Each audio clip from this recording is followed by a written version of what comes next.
There is a place in America where silence is louder than screaming, a place where the doors don't slam, they seal, where the lights never truly go dark, and time slowly loses its meaning. It sits in the high desert of Colorado, surrounded by mountains that look almost peaceful, almost beautiful, but inside those walls, beauty doesn't matter. Inside ADX Florence, the most secure federal prison in the United States, men disappear into concrete boxes for 23 hours a day.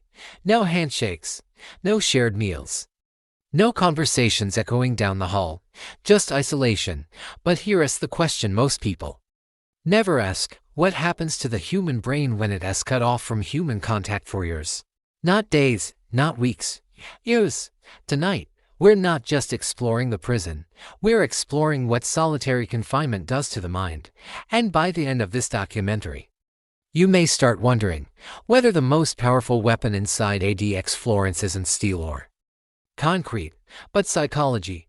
ADX Florence opened in 1994. It wasn't built for ordinary criminals. It was built after a crisis. In the 1980s, violence inside federal prisons was rising. In 1983, 2 correctional officers were killed in separate incidents at the federal penitentiary in Marion, Illinois. The government responded by locking down Marion permanently. That lockdown became the blueprint. And from that blueprint came something more extreme.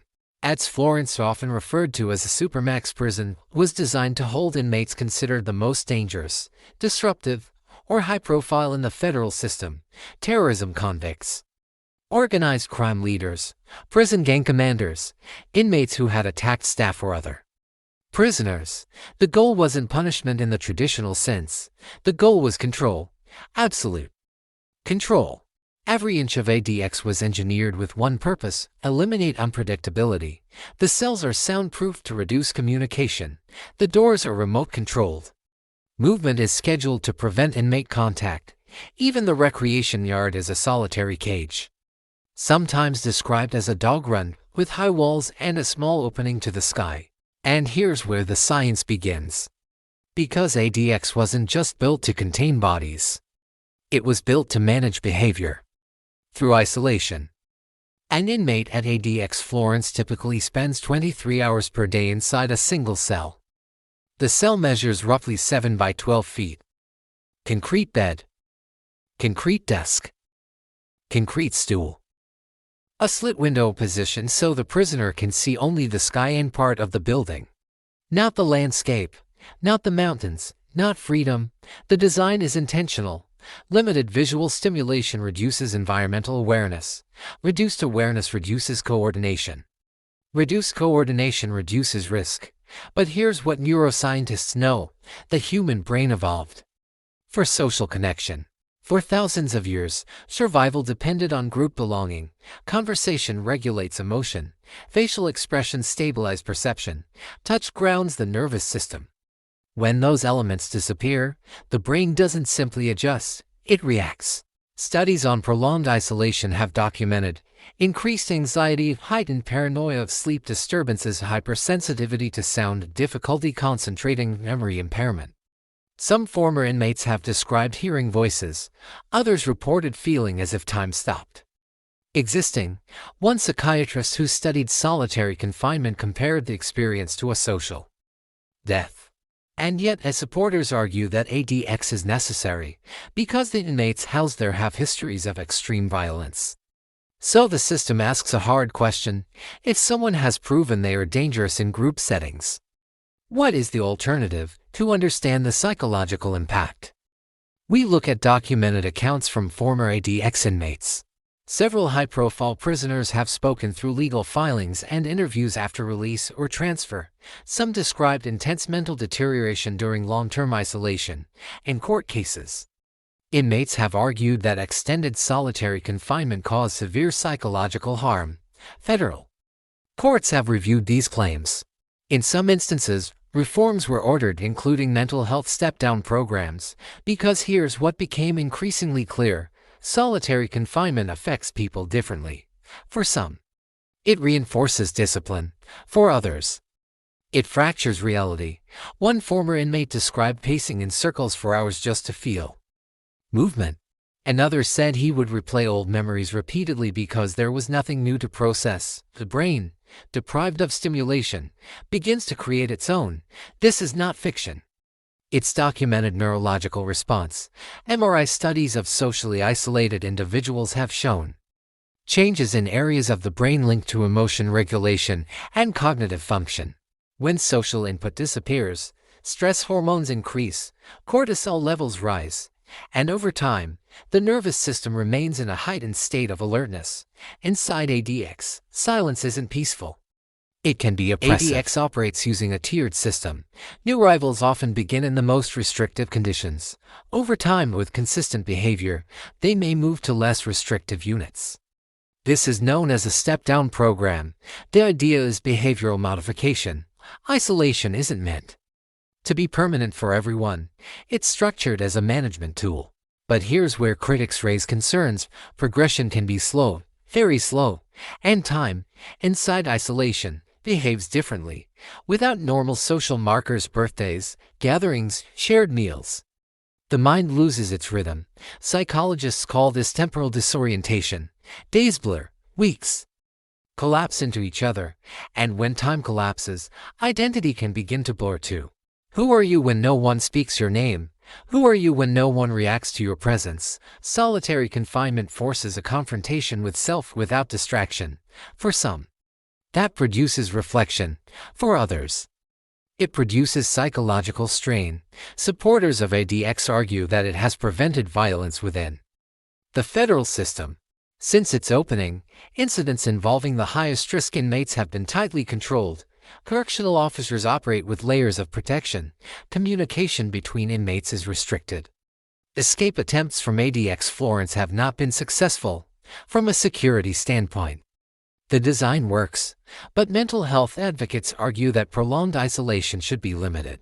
In recent years, the Federal Bureau of Prisons has implemented reforms increasing mental health screenings and modifying conditions for certain vulnerable inmates.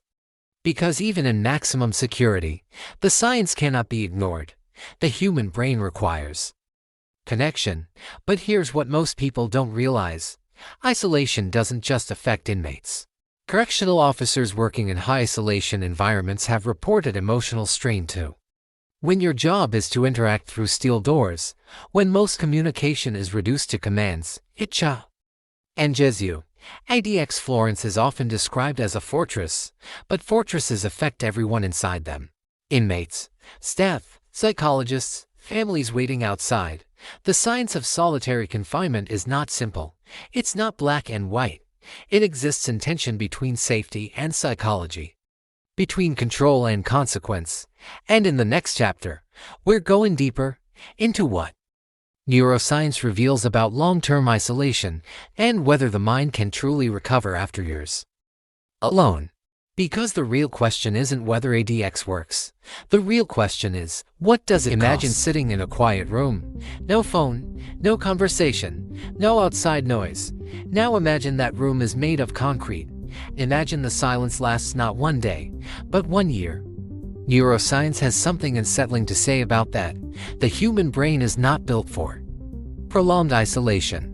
Research from psychologists and neurologists studying solitary confinement, polar expeditions, and extreme isolation environments has consistently shown a pattern. When social stimulation disappears, the brain begins to change.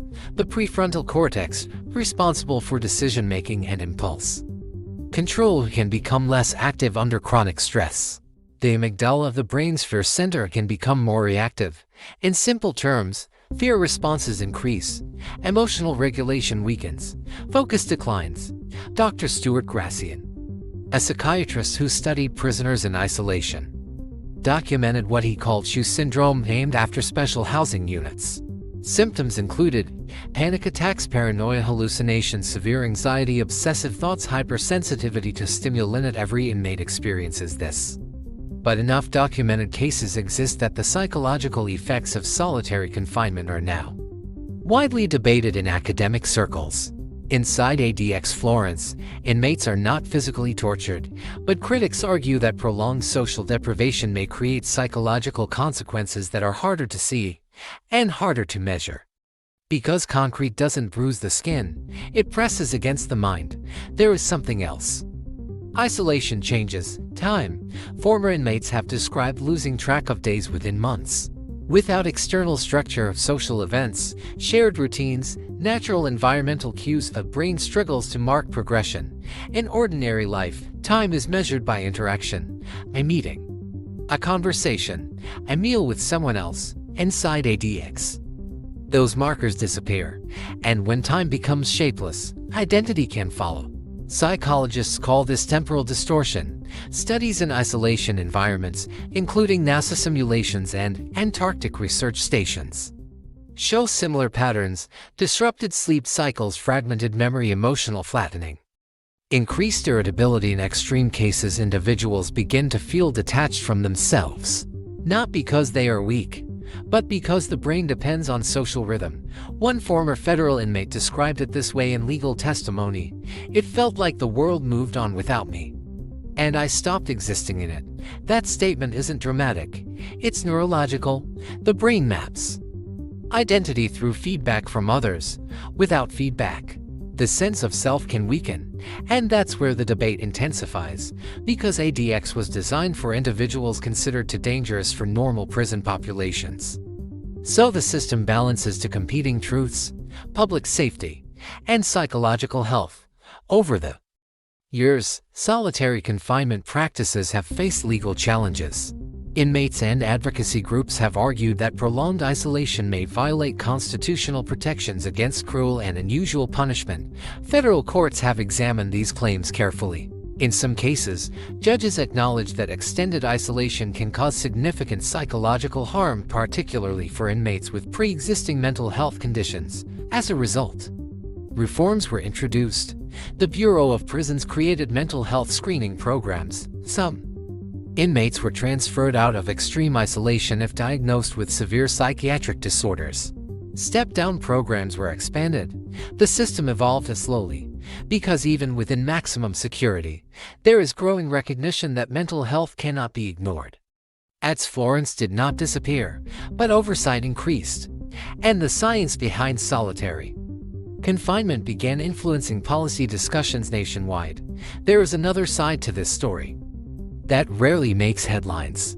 The officers working inside a Supermax facility isn't like working in traditional prisons. Interaction is limited. Communication is procedural. Human contact is filtered through steel doors and reinforced glass.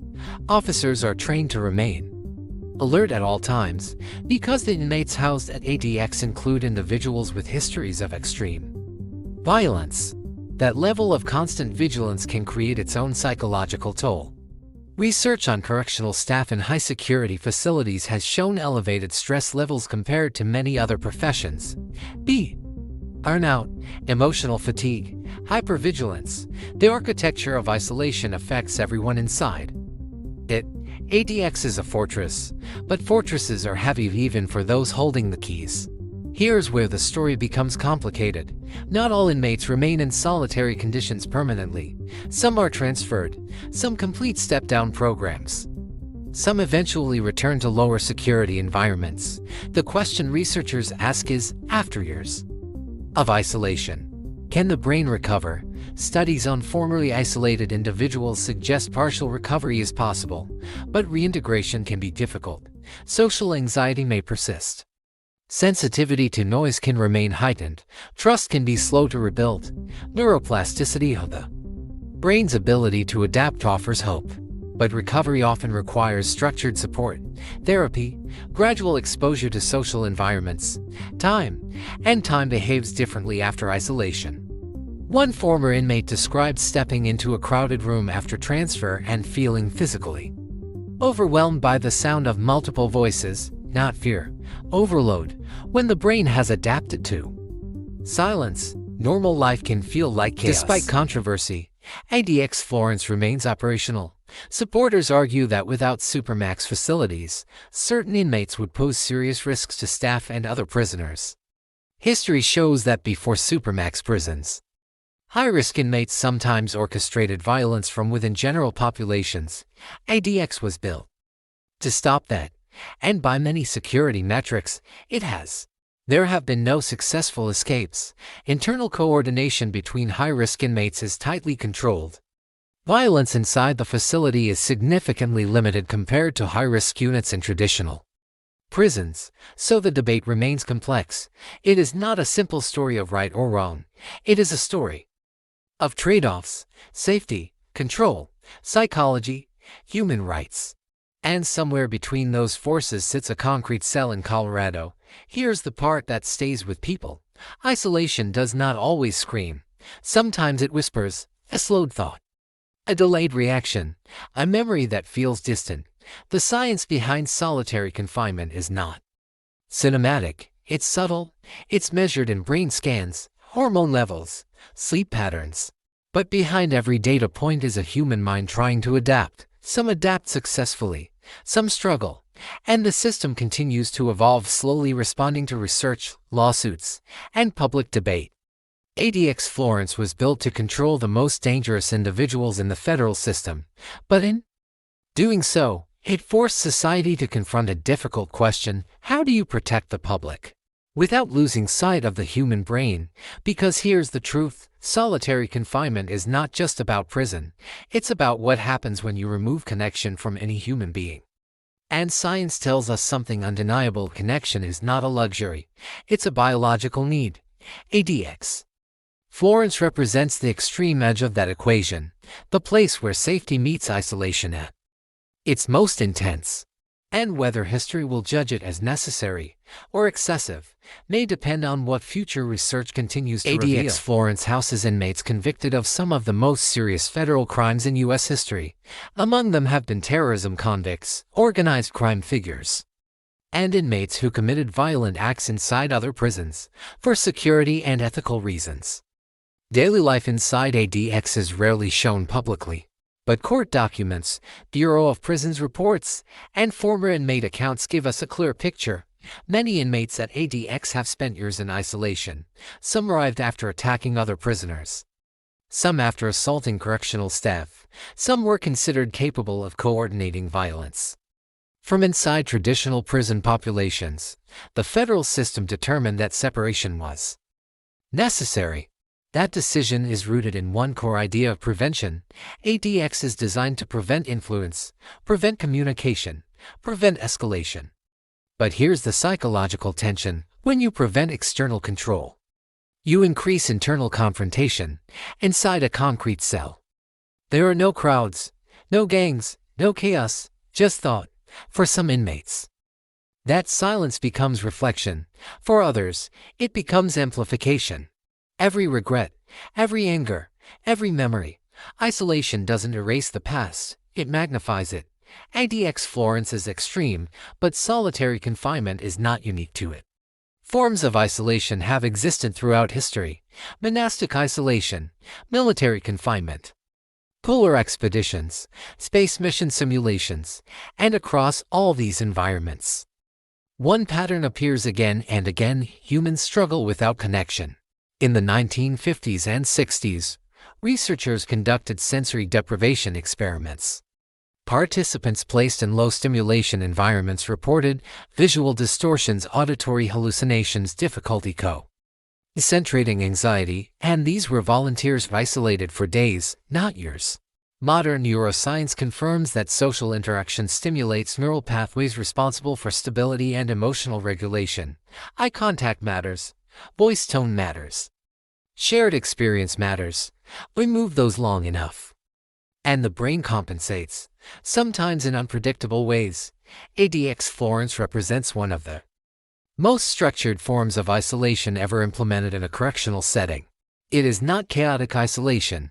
It is engineered isolation, measured, scheduled, controlled, and that precision makes it scientifically fascinating and controversial. The United Nations has weighed in on prolonged solitary confinement.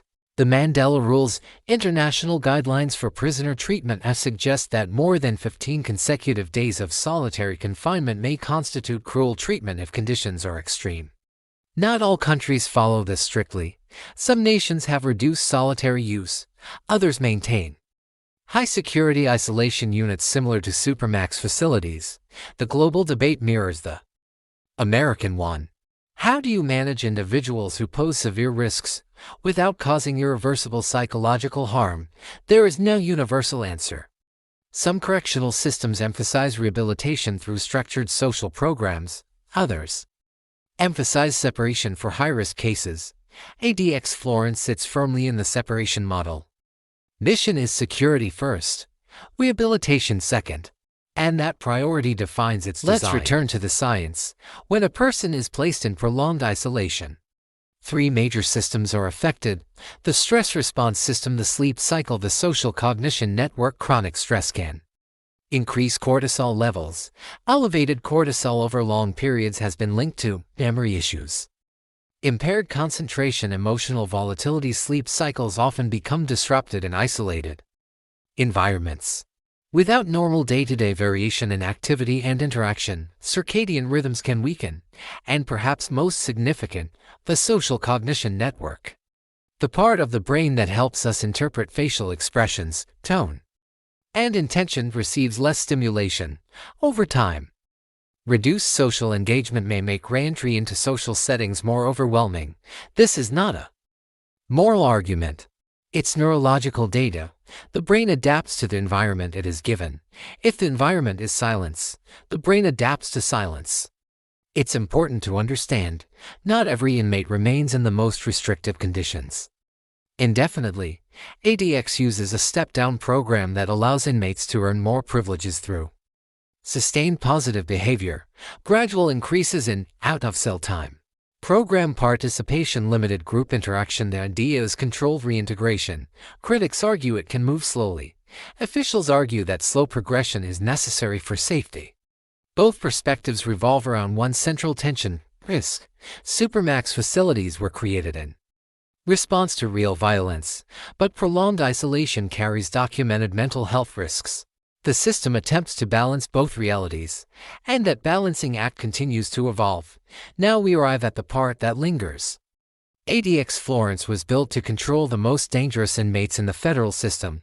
By many measurable standards, it works. Escapes, none. Successful. Large-scale coordinated violence prevented. Security breaches, extremely rare. But science asks a different question than security does. Security asks, does it prevent harm? Science asks, what does it do to the mind? Those questions don't cancel each other out. They coexist. And in that coexistence lies the true complexity of solitary confinement. Imagine standing inside one of those cells. 7 feet wide, 12 feet long. Concrete around you. A slit of sky above. No horizon. No voices. Just the sound of your own breathing. Now imagine adapting to that. Year after year. The human brain is powerful. It can survive war. Trauma. Loss. It can adapt to silence. But adaptation is not the same as absence of cost. ADX Florence represents the outer boundary of incarceration in the United States. It is the edge of containment, the edge of isolation, and maybe the edge of what the human mind can endure. Some argue it is necessary. Some argue it must change.